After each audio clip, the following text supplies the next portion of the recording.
El río Bogotá es uno de los ríos más importantes del país. Tiene cerca de 400 kilómetros y afecta, para bien o para mal, a una población muy grande de 9 millones de habitantes aproximadamente,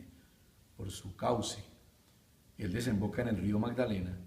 y entonces la importancia es que es uno de los afluentes del río más importante de Bogotá, del país,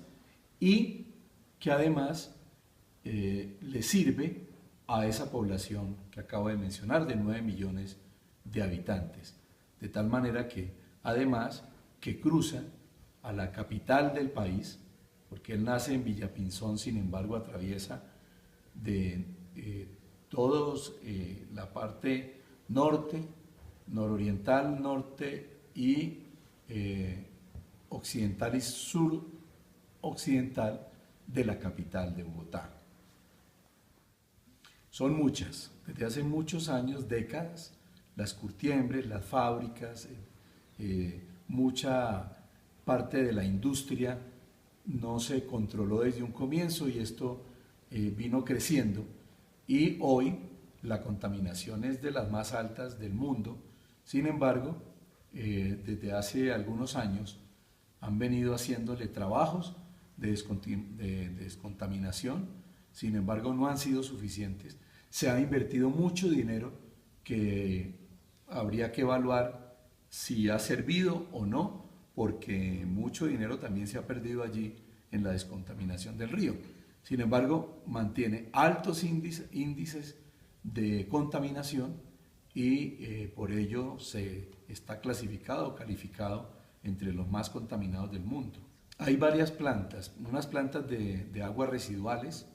que se han instalado, allí se le han invertido cuantiosos recursos. Ha habido igualmente unos programas o proyectos de descontaminación ambiental, que es con la siembra de árboles y con la limpieza del mismo río. Sin embargo, lo que se ha hecho hasta hoy es insuficiente y por ello el río todavía mantiene altos índices o niveles de contaminación. Desde luego, y allí hay recursos que se han ido en corrupción, es decir, ha habido malos manejos en los recursos que se han invertido. Las corporaciones autónomas regionales no han sido lo suficientemente eficientes para manejar este tema de la contaminación del río y desde luego las administraciones, tanto la de Bogotá como las administraciones de los municipios por donde pasa el río, pues no han sido eficientes en el manejo de los recursos para descontaminarlo y para mantenerlo en el mejor estado de conservación. Yo diría que se le ha dado demasiada importancia, pero de papel, es decir, cuando se habla en el Congreso de este tema de la contaminación del río de Bogotá, hay grandes discursos, extensas intervenciones, dolientes por todas partes, pero no se destinan los recursos ni se vigilan los recursos que se destinan para que haya una verdadera recuperación del río. Lo primero son recursos que el Estado, tanto la nación como el distrito, como los municipios, las corporaciones autónomas regionales, deben destinar recursos y sobre todo ser eficientes en la inversión que se haga. Muchos han dicho que ha sido muy difícil o que es muy difícil la descontaminación, yo no lo creo. Ha habido muchos estudios, se han gastado mucho dinero, muchos millones,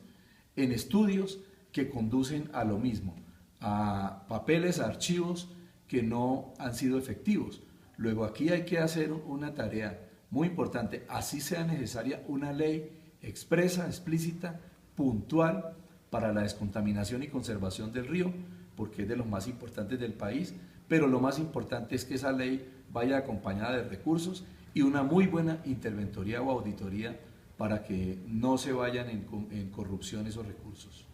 Desde luego hay que seguir con ellas y además mejorarlas y crear más, construir más plantas de aguas de residuos, aguas de recolectoras de otras contaminaciones que tiene, para que el río pueda a lo largo de él descontaminarse completamente. se han hecho muchas campañas, se han invertido muchos recursos en campañas de cultura o creando una cultura alrededor del río. Sin embargo, uno no sabe si esos recursos han llegado a su destino. Lo cierto es que los habitantes ribereños son los primeros afectados, pero tampoco cuidan el río como debe ser, porque ellos debían ser los primeros vigilantes, las primeras personas que deben convertirse en guardianes del río, y eso no lo han hecho. Pero allí también hay que invertir recursos, para todo hay recursos, y yo creo que tanto la nación como el distrito, como los municipios, y aún con recursos de la cooperación internacional, se puede lograr en el mediano plazo la descontaminación total del río y el beneficio para todos sus habitantes ribereños.